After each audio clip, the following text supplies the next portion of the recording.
नमस्कार। News our के खास कार्यक्रम 4 बड़ी खबरों में आपका स्वागत है। मैं हूं आपके साथ देवेंद्र कुशवाहा।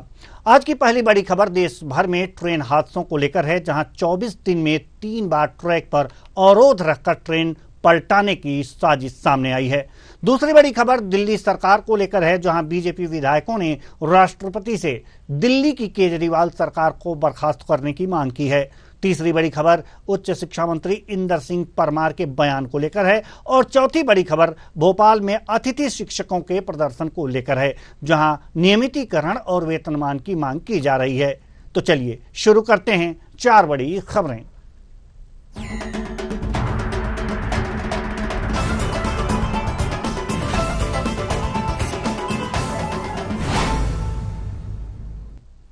पिछले समय से देश के अलग अलग हिस्सों में ट्रेन पलटाने की साजिश सामने आ रही है, जहां यूपी में पिछले 24 दिन में 3 बार ट्रैक पर अवरोध रखकर ट्रेन पलटाने का साजिश की गई।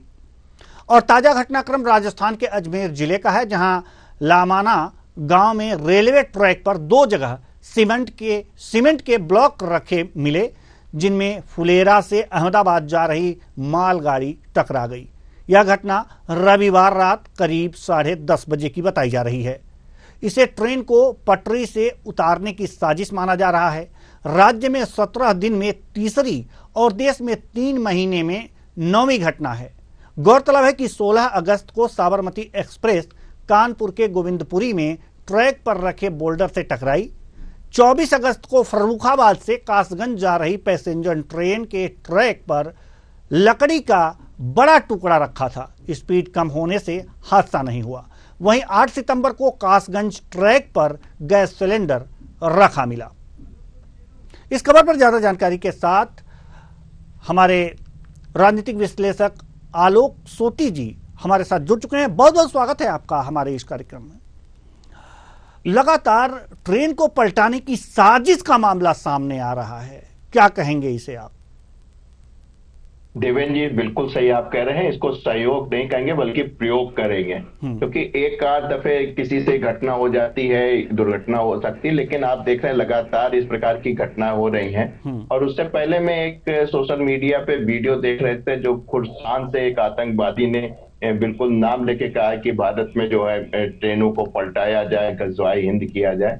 काफी पॉपुलर हो रहा है ये वीडियो। तो इसका मतलब साफ है कि जो पाकिस्तान में बैठे ISI के एजेंट्स हैं, वो यहाँ भारत में जो स्लीपर सेट हैं उनको वो एक्टिवेट कर रहे हैं और इस तरीके की रेल की दुर्घटनाएं जो प्राथमिकता देने की बात जो है कर रहे हैं। क्योंकि आप देख रहे हैं कि एक आध दफे संयोग हो सकता है, कुछ मान लीजिए ट्रेन पे काम चल रहा है और कुछ छूट जाता है, लेकिन यहाँ तो साफ नजर आ रहा है कि जिस तरीके से बोल्डर्स को वहां पे रखा जा रहा है, जिस तरीके से गैस के सिलेंडर आपको वहां पे मिल रहे हैं पटरी के आसपास, तो साफ नजर आ रहा है कि इसमें एक बहुत बड़ी साजिश है और जिसका मुख्य कार्य यही है कि ट्रेन की दुर्घटनाओं को बढ़ाओ और देश के अंदर अशांति पैदा करो।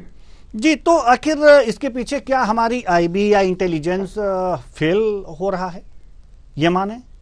इसको फेल तो नहीं कह सकते, क्योंकि रेल पटरी का माया जाल है वो बड़ा लंबा होता है। फिर भी गैंगमैन होते हैं, वो पटरियों के रखरखाव के लिए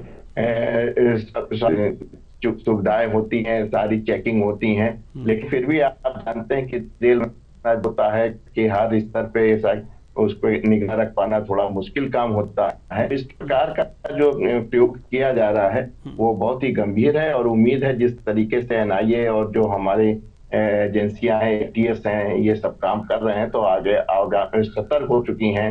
ऐसे में आप देखिएगा आगे आने वाले समय में इन घटनाओं पर रोक लगती नजर आएगी आप। जी, आगे आने वाली घटनाओं में रोक लगती नजर आएगी, लेकिन सवाल यहाँ पर यह है कि अभी इतनी तेजी से लगातार एक के बाद एक इस तरह की साजिश सामने आ रही है, कहीं कोई बड़ी दुर्घटना हो सकती है। ऐसे में हमारे इंटेलिजेंस को और तेजी का रुख अपनाना चाहिए और भी इस तरह के कारनामों से जुड़े जो संगठन हैं उनके लोगों की धरपकड़ अब तक शुरू हो जानी चाहिए, लेकिन ऐसा कुछ अभी दिख नहीं रहा है।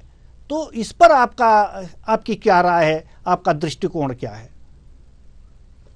देखिए, जो इसकी एटीएस होती है काम कर रही है, खुफिया पुलिस भी काम कर रही है, और एनआईए ने भी अपने हाथ में ले लिया है। जिस तरीके से आपने कासगंज वाली घटना की बात कही है, हम्म। उसमें मिठाई का एक डिब्बा मिला है, उससे हलवाई का एड्रेस मिला है, और उसमें 2 व्यक्तियों को हिरासत में लिया गया है। हम्म।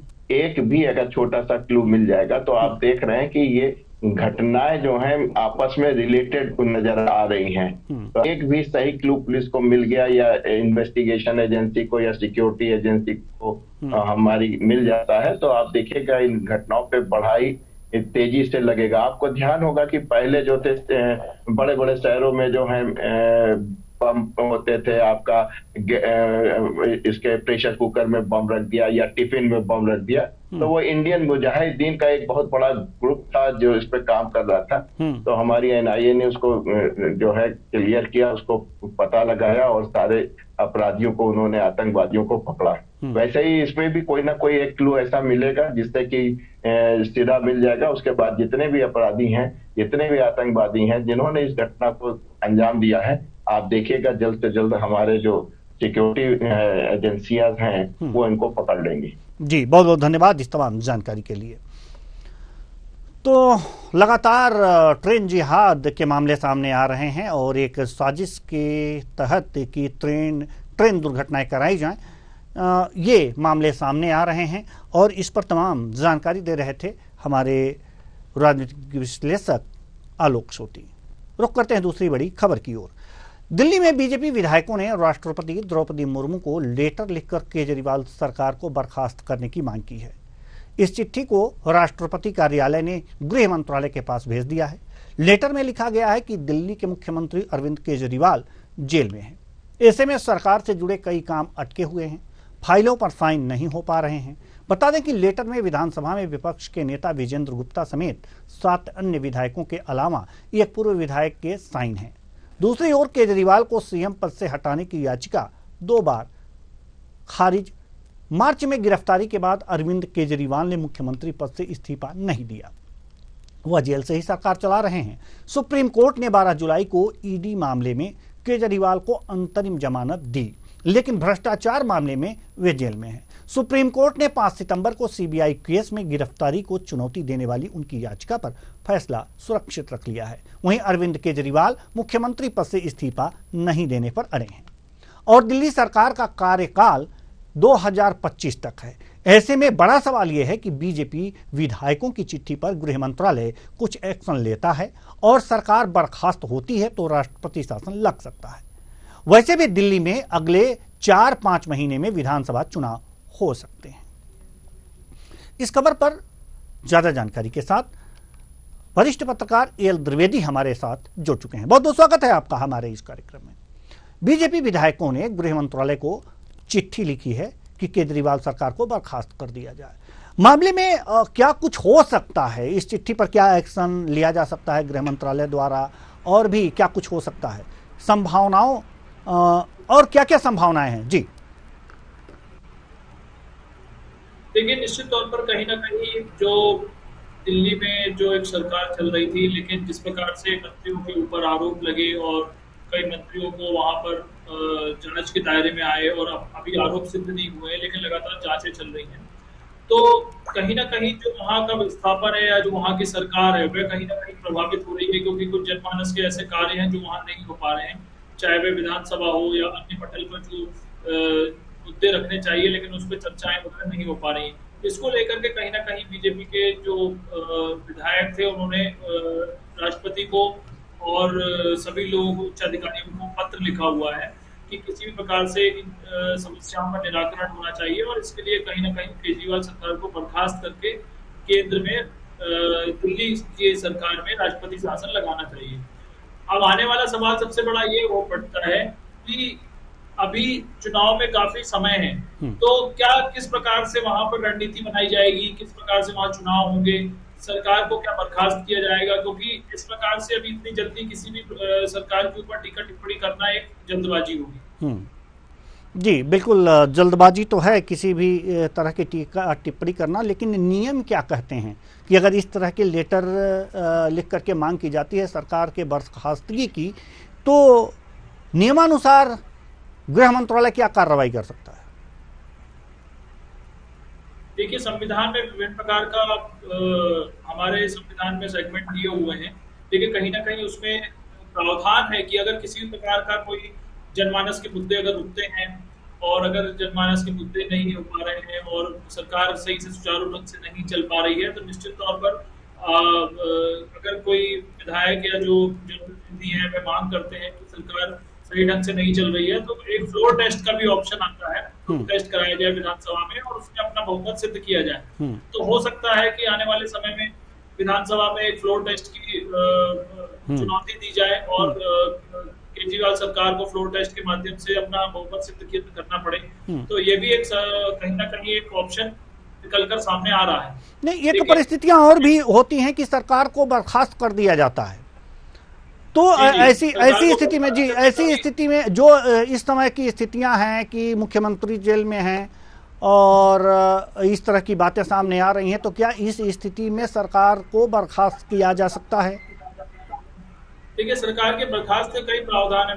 मैंने आपको पूर्व वही बताया, हमारे भारतीय संविधान में किसी भी सरकार को अगर हम बर्खास्त करते हैं तो उसके लिए हमें विभिन्न विधिक पहलुओं को भी देखना पड़ेगा। नहीं तो जो अन्य जो पार्टी है वह कहीं ना कहीं हाई कोर्ट का या सुप्रीम कोर्ट का दरवाजा खटखटा सकती है। तो जब हमारे पास ऑप्शन नहीं है तब कहीं ना कहीं सरकार जो है उसको बर्खास्त कर सकती है। लेकिन मुझे ऐसा लगता है कि अगर जब हमारे पास विधानसभा है, अभी विधान परिषद वहां पर, तो मुझे लगता है विधानसभा में फ्लोर टेस्ट के लिए एक विशेष सत्र का बुलावा आ सकता है और सरकार को अपना बहुमत सिद्ध फ्लोर टेस्ट के माध्यम से करना पड़ेगा। अगर वहां पर सिद्ध नहीं हो पाएगी तो कहीं ना कहीं सरकार के ऊपर एक संकट के बादल छा सकते हैं।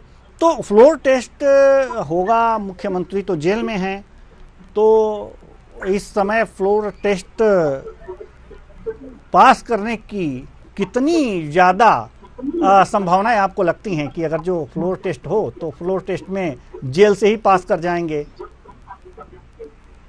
मैंने वही आपको पूर्व में कहा कि अगर ऐसा कुछ नियम बनता है या कुछ ऐसा समय बनता है तो ये केजरीवाल सरकार के लिए एक संकट का समय होगा, क्योंकि कई नेताओं उनके बाहर हैं और कईयों के ऊपर आरोप चल रहे हैं। तो अगर ऐसा कुछ होगा तो वो शायद हो सकता है अपना बहुमत वहां पर सिद्ध ना कर पाए और फिर उस केस में आगे जो है उनका आवेदन और जो फाइल है आगे बढ़ेगी तो राष्ट्रपति उस पर अपनी मोहर लगा सकती है किसी भी प्रावधान में, क्योंकि किसी भी सरकार को चलाने के लिए बहुमत होना अति आवश्यक। जी, बहुत बहुत धन्यवाद इस तमाम जानकारी के लिए। तो कुल मिलाकर के दिल्ली की केजरीवाल सरकार को बर्खास्त करने की मांग हुई है। बीजेपी विधायकों ने गृह मंत्रालय को पत्र लिखा है। अब विधिक कार्रवाई क्या हो सकती है, यह देखने वाली बात होगी। रुख करते हैं तीसरी बड़ी खबर की ओर। भोपाल के बरकतुल्लाह विश्वविद्यालय के दीक्षांत समारोह में राज्यपाल मंगू भाई पटेल और मुख्यमंत्री डॉक्टर मोहन यादव ने स्टूडेंट को डिग्रियां और मार्कशीट सौंपी। लेकिन इस कार्यक्रम में शामिल उच्च शिक्षा मंत्री इंदर सिंह परमार का एक बयान चर्चा का विषय बना हुआ है। बता दें कि उन्होंने भारत और अमेरिका की खोज करने को लेकर गलत इतिहास पढ़ाने की बात कही। परमार ने कहा कि भारत की खोज वास्को डी गामा ने नहीं, चंदन नाम के व्यापारी ने की, और अमेरिका की खोज कोलंबस ने नहीं बल्कि हमारे पूर्वजों ने की है, लेकिन हमें गलत इतिहास पढ़ाया गया है। वहीं इस बयान के बाद से सियासी गलियारों में हलचल तेज हो गई है। भारत की शिक्षा की जो पद्धति थी, जिसके आधार पर हम दुनिया में ज्ञान देने वाले देश कहलाते थे, राष्ट्रीय शिक्षा नीति 2020 का जो ड्राफ्ट आया है उसमें उसी के और काम करने के लिए देश ने निर्णय किया है और सर्वसम्मति से निर्णय किया है, क्योंकि भारत के पास अपना ज्ञान था, अपना विज्ञान था और अपना शौर्य पराक्रम भी था। उसको जिस प्रकार से योजनाबद्ध तरीके से किताबों से बाहर किया, विज्ञान को भी हमारे को बाहर किया, हमारे नॉलेज को बाहर किया, उसको फिर से शिक्षा पद्धति के माध्यम से पूरे देश भर में शिक्षा में स्थापित करने जा रहे हैं, ताकि हमारे बच्चों को, विद्यार्थियों को समझ में आ सके कि हमारे लोगों के पास दुनिया जब सोचती थी उसके पहले ज्ञान था। और मैं तो ये कहता हूँ कि जिन लोगों ने कहा कि इस देश के लोग पशुपालक हैं, गडरिये हैं, उन्हीं अंग्रेजों ने वेदों के बारे में जो बात कही कि ये लोग गुनगुनाते थे, वो ज्ञान नहीं है वेदों में। इसलिए मेरा कहना था कि उस समय का समाज हमारा शिक्षित समाज था, जो गडरिये भी, चारवाए भी, पशुपालक भी वेदों का गुणगान करते थे, मौखिक कंठस्थ करते थे। एक भारत की श्रेष्ठ परंपरा थी और इसलिए भारत को ज्ञान वाला देश कहा गया। फिर से हम ज्ञान के साथ में विश्वगुरु भारत बनाने के संकल्प की ओर आगे बढ़ रहे हैं। इस खबर पर ज्यादा जानकारी के साथ हमारे भोपाल संवाददाता सत्यम शर्मा हमारे साथ जुड़े हुए हैं। जी सत्यम, इंदर सिंह परमार जी ने एक बात कही कि हमारे जो ज्ञान हैं और जो हमारे नॉलेज थे उसको किनारे किया गया है, उनको दबाया गया है, इतिहास को गलत तरीके से पढ़ाया गया है।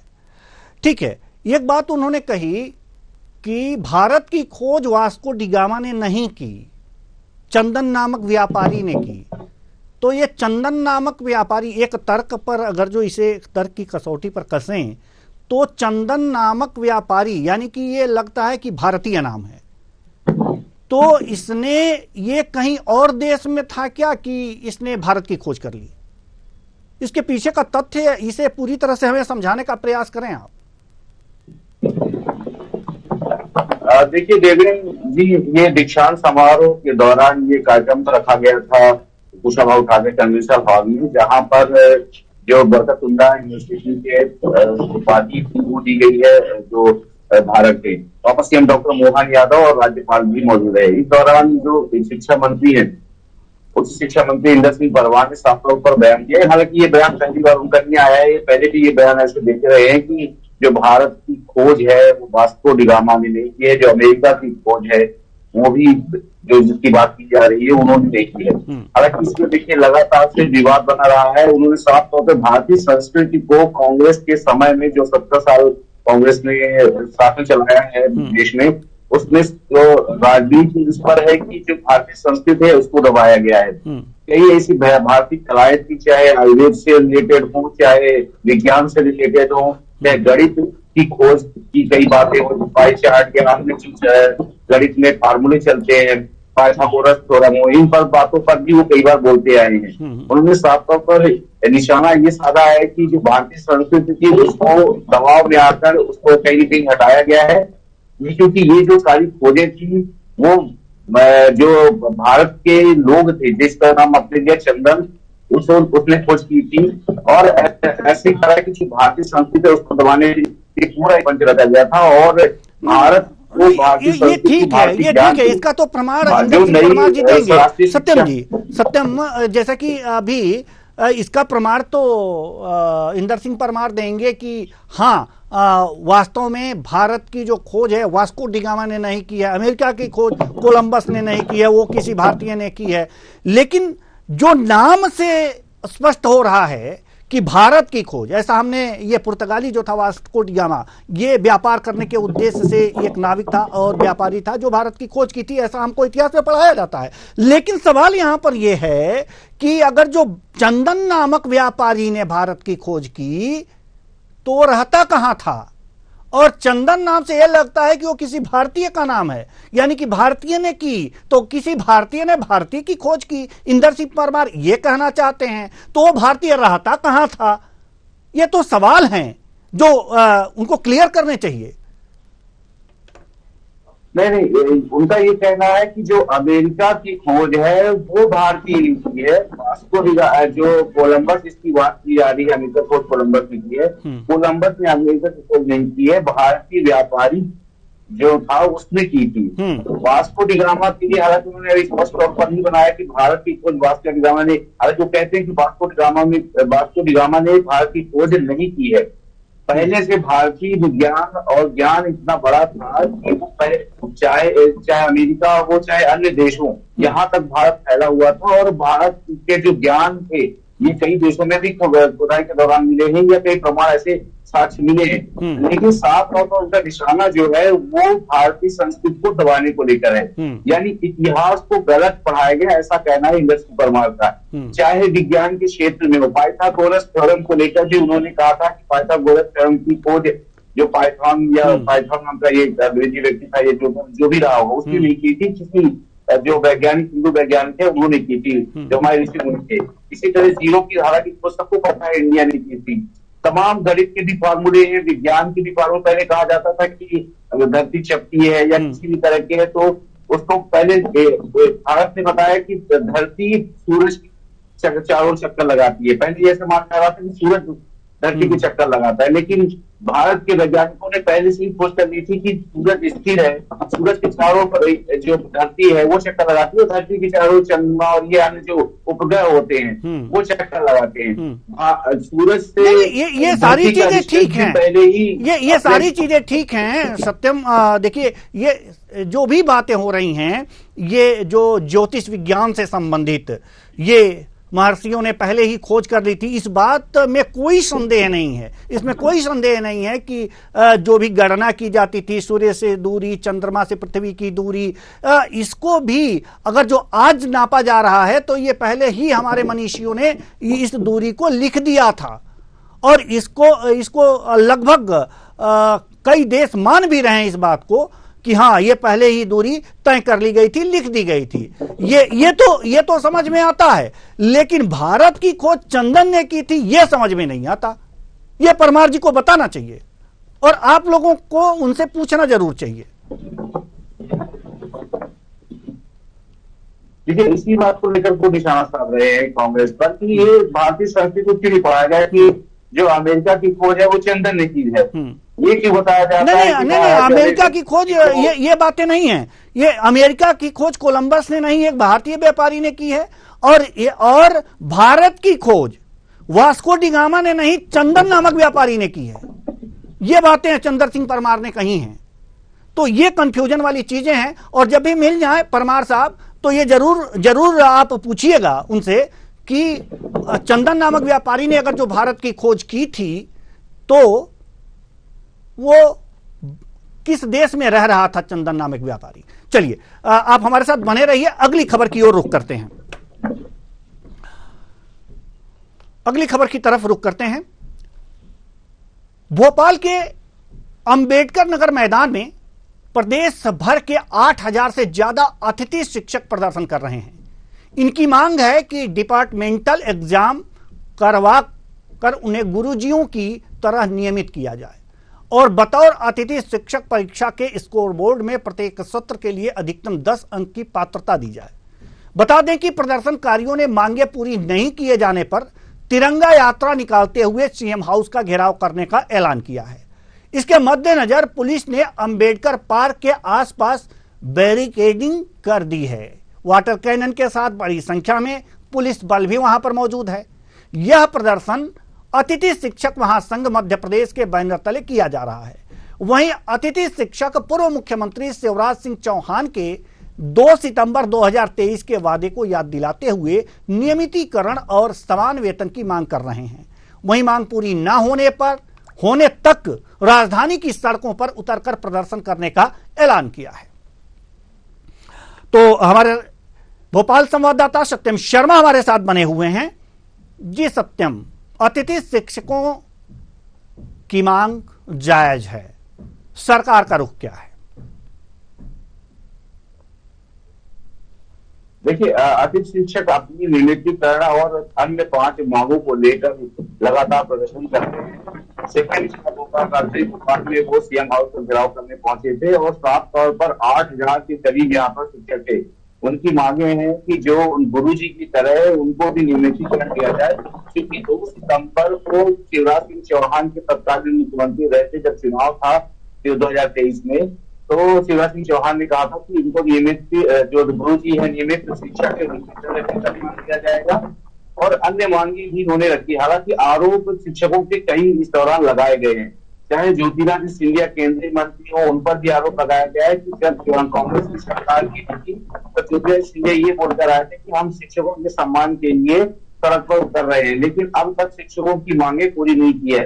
लोक शिक्षण संचालनालय पर भी साफ तौर पर शिक्षकों ने आरोप लगाए हैं कि जो विसंगतियां हैं उनको अब तक दूर नहीं किया गया है। विसंगतियां ऐसे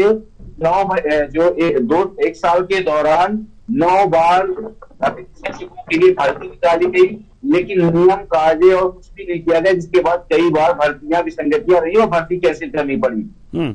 विसंगति इस बात की भी है कि 10% हर वार्षिक 100 अंक भी इनको मिलना चाहिए, लेकिन पिछले 20 सालों में मात्र 5 नंबर का इनको ग्रेस मिला। यानी अगर देखा जाए तो 30 नंबर से ये बाहर रह गए।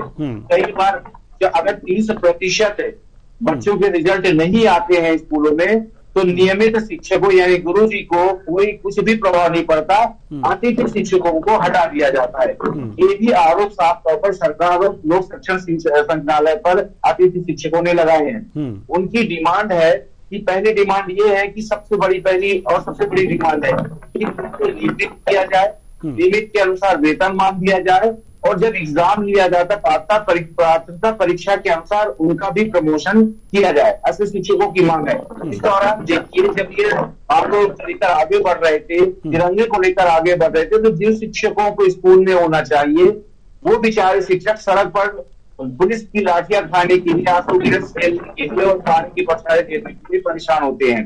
हालांकि पानी बौछारें चलाने की बात नहीं कही गई है, लेकिन लाठियों से भी मारा गया है, अनाप शनाप शब्द पुलिस के द्वारा कहे गए हैं, ऐसा शिक्षकों का आरोप है। गालियां दी गई हैं, एक शिक्षिका यहाँ पर बेहोश हो गई थी, एक शिक्षक को लाठी डंडों से पीटा गया, जिसके बाद उसको जेपी हॉस्पिटल में भर्ती कराया गया है। तो शिक्षकों की मांगे जायज है, क्योंकि ये सरकार ने ही कहा था, जब शिवराज सरकार थी तब 2023 में कहा गया था अतिथि शिक्षकों को नियमित शिक्षकों के बराबर का पैसा दिया जाएगा। हालांकि उस समय विधानसभा चुनाव थे, ऐसे में वोट बैंक की राजनीति के चलते ये घोषणा बहुत जल्दबाजी में कर दी गई, लेकिन उसको अब तक पूरा नहीं किया गया है। वही लोक शिक्षण संचालनालय की मनमानी के चलते कई शिक्षक कई बार परेशान हो चुके हैं। अगर एक शिक्षक परेशान होता है तो लोक शिक्षण संचालनालय में कई सुनवाई नहीं होती है। इसके भी प्रमाण कई बार देखे गए हैं। लोक शिक्षण संचालनालय अपनी मनमानी पर काम करता है, उस पर भी लगातार आरोप लगते रहे हैं। शिक्षकों पर लगातार ध्यान नहीं दिया जा रहा है, जिसके कारण शिक्षक मजबूर हुए और राजधानी भोपाल में एकत्रित होकर शिक्षक महासंघ के बैनर तले इन्होंने आंदोलन और प्रदर्शन करना शुरू कर दिया है। साफ तौर पर शिक्षकों का यह भी कहना है कि अगर मांगे नहीं मानी गई तो वो तिरंगा यात्रा भी निकालेंगे और अपनी मांगों के लिए वो लगातार खड़े रहेंगे। इस दौरान विपक्षी नेता जो है, नेता प्रतिपक्ष उमंग सिंगार ने भी शिक्षकों का साथ देते हुए कहा, समर्थन करते हुए कहा कि शिक्षक डरे नहीं, डटे रहे, कांग्रेस पार्टी उनके साथ खड़ी है, उनकी जायज मांगे हैं जो बीजेपी सरकार ने वादे किए थे, चाहे शिवराज सरकार हो चाहे मोहन सरकार हो, उन्होंने जो वादे किए थे उनको पूरा करना पड़ेगा और शिक्षकों की मांगों को मानना पड़ेगा। देवेंद्र जी बहुत बहुत धन्यवाद इस तमाम जानकारी के लिए। तो कुल मिलाकर के देखा जा सकता है कि अतिथि शिक्षक अपने अधिकारों की मांग के लिए प्रदर्शन कर रहे हैं, हालांकि सरकार को उनके पुराने वादे भी याद दिला रहे हैं। अब देखना होगा कि सरकार उनके साथ क्या रुख अपनाती है। फिलहाल 4 बड़ी खबरों में आज के लिए बस इतना ही। मुझे दीजिए इजाजत। नमस्कार।